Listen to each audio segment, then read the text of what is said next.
Hey guys, it's Monroe here, and today I'm going to cook for you. I have such a treat for you, a highly requested video from my family members. I am going to show you how I make a Crunchwrap Supreme when I'm kind of in the mood for fast food but want to be a little more health conscious. This is my go-to. My entire family, we are all obsessed with Taco Bell. We could get rid of every other fast food joint there ever was and just have Taco Bell. So I think we would all be in agreement. And we all love a Crunchwrap.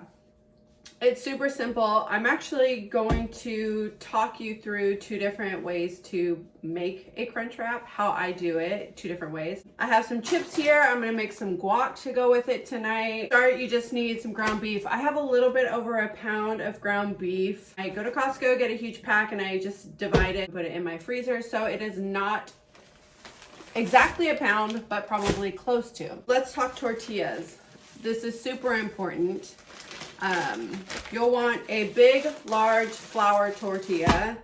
One that you know is pretty pliable. You don't want this thing falling apart. You are going to need your Tostada. This is the brand I prefer. You can find this at your local grocery store, I'm sure. It's the Olay brand.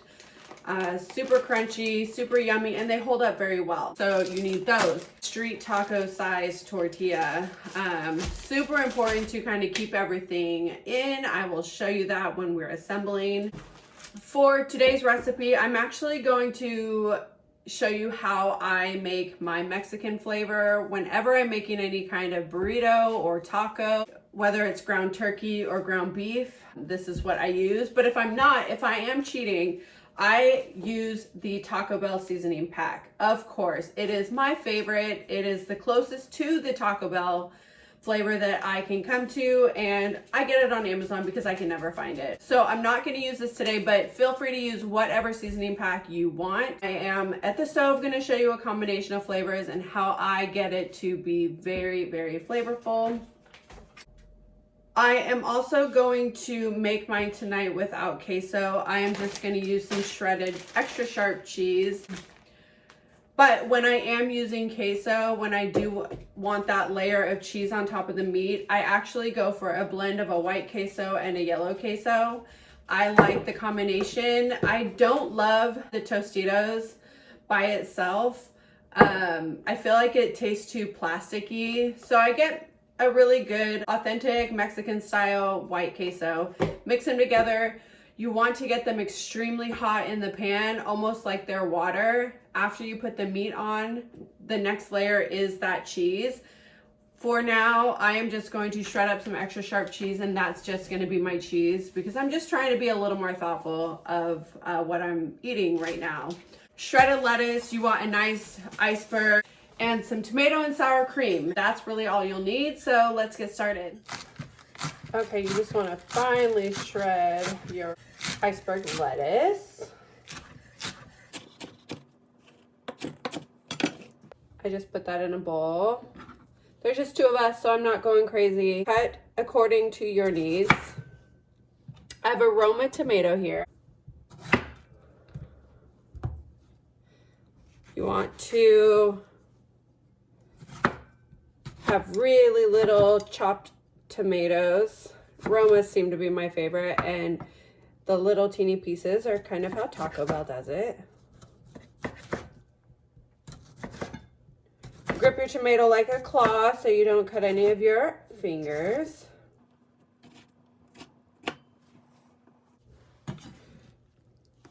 Get that into a bowl. My other half.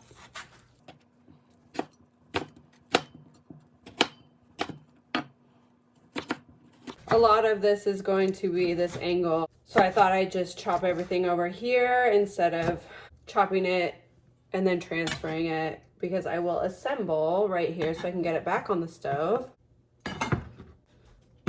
Shred some of your extra sharp cheddar cheese. I'll probably do a cup.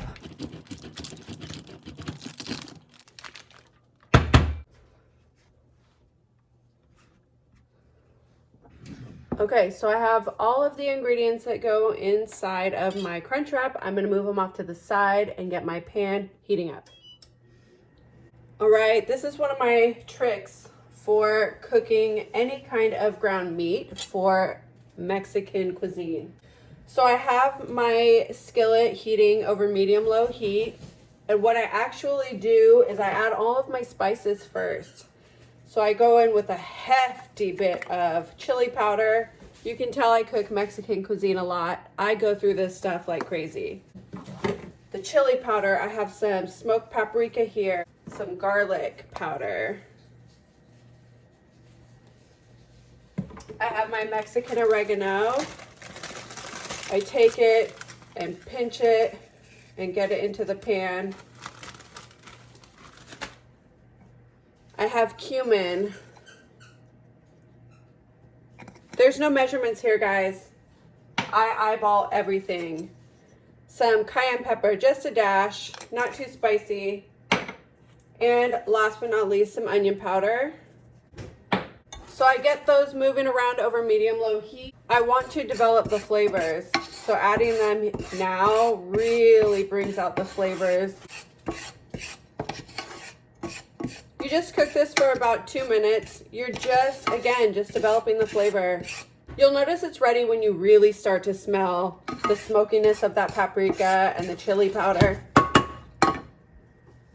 This is when I go in and I add about a tablespoon of olive oil. Use any oil of your preference. I then mix this around and it turns into a paste. I've gone up to medium heat. And when the oil is hot, I'm going to go ahead and add my ground beef that has been brought up to room temperature. This recipe works really well with ground turkey or ground chicken as well. Use whatever meat you prefer. I'm going to go in with my ground beef.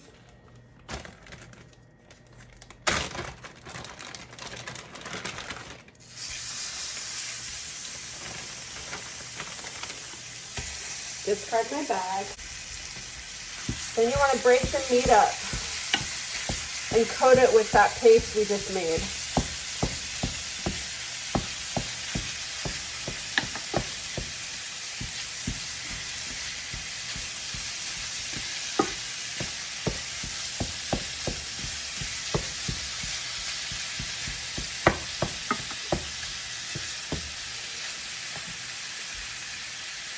At this time, this is when I also go in and I add some dehydrated minced onion. I just eyeball that. Really adds a different kind of flavor than the onion powder.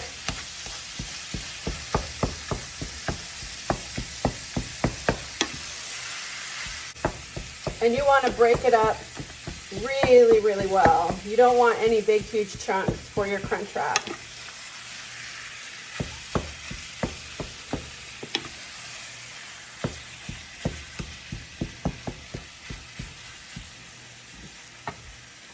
I'm going to go in with just a little more onion.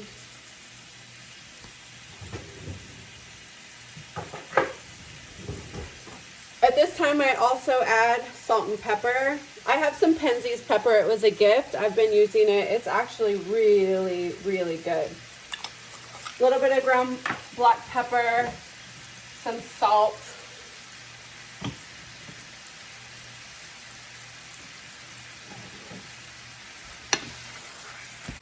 Ground beef loves salt and pepper. The good thing about using my own seasoning instead of the packets is you really get to control the sodium. I have family members that struggle with cholesterol, and so their sodium needs to be controlled. So this is really a good alternative to using a packet. And it's already things I have. I make so much Mexican food that I have so many Mexican flavors. At this time, I like to go in with about a teaspoon of sugar.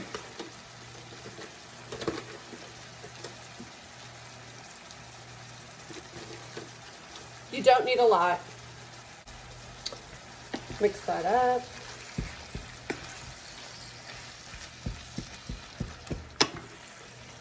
One wouldn't think that sugar is required in Mexican food. What sugar does, it actually balances the salt really nicely. They have some fancy tools now on the market that help you chop up your ground beef. I find it's a waste of money. I don't mind spending the extra few seconds, but what also works really well is a potato masher. If you have one of those buried in your drawer, use that. It works amazing, especially for ground sausage. I feel like ground sausage can be a little more hard to break up. So I just let this simmer for about 3 to 5 minutes.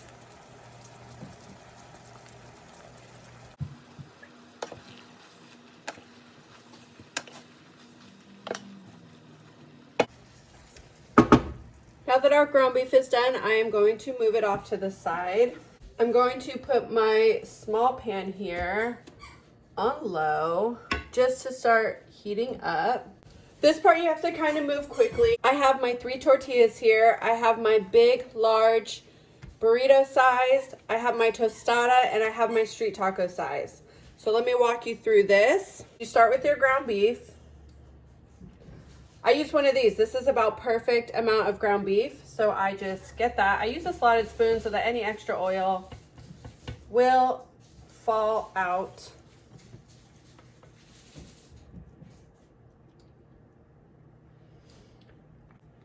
At this point, you would add your queso if you were choosing to use queso. I'm going straight in with my shredded cheese, a nice thick layer. On top of that, your tostada. On top of that, you want to add your sour cream. You want a lot. You want to make sure this whole tostada is covered. I have a light sour cream. It's just my preference. Use a full fat. Use whatever you like. But you want a lot. You want to make sure every part of this is covered. Bring it all the way to the edges. Do not be shy here. At this point, I add a little bit of my Taco Bell fire sauce right on top of my sour cream.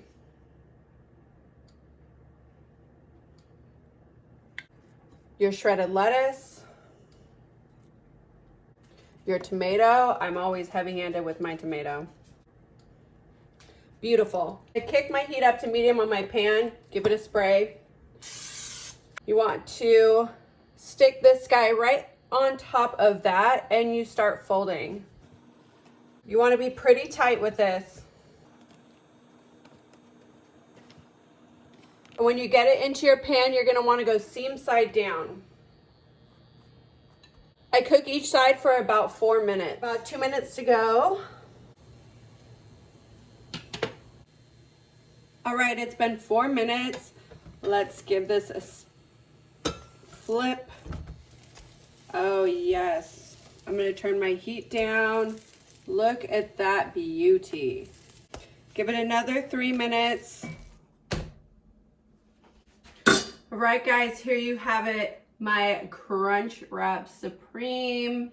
Amazing. I typically just let it stand for 1 minute. I would love to serve it in a little paper bag. However, I don't have any. Let's cut this bad boy open. Do you hear that? Do you see that? Oh, look at this.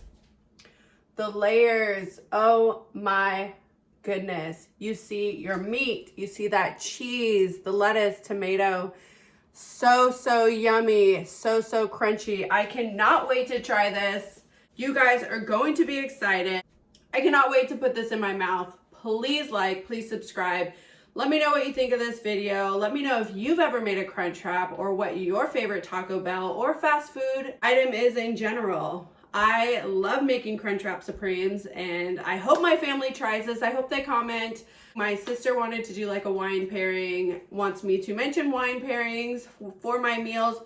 What I would drink with this is a big old margarita on the rocks, no salt. Join me next time in my kitchen to see what I'm cooking.